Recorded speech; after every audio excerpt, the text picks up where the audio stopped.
Si le géomorphologue peine à lire les paysages de la Camargue, du fait de l'absence de relief, le néophyte y perdra son latin tant les paysages peuvent au premier abord sembler monotones, plats, humides et infestés de moustiques selon la saison.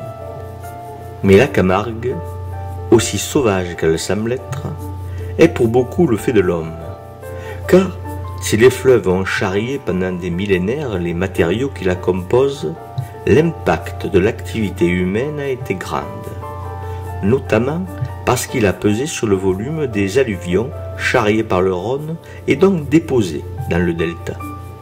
La petite Camargue, cette Camargue gardoise, apparaît avec l'époque romaine, alors même que le petit Rhône, lui, n'apparaîtra qu'en 1555 comme le résultat d'une grande crue rhodanienne.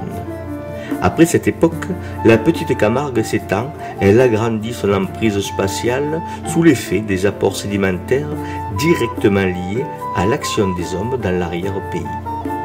Le cri que lancent les États du Languedoc au début du XVIe siècle, se plaignant de la grande dépopulation des bois, montre l'origine du phénomène.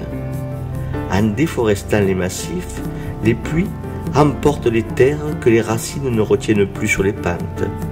Cela engraisse le Rhône et tout cela se dépose dans la petite Camargue qui s'étend et modifie jusqu'à son trait de côte.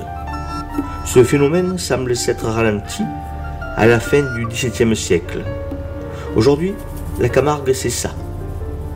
Et comme le suggérait un philosophe qui aimait les chevaux à en perdre la tête, d'un mal peut sortir un grand bien.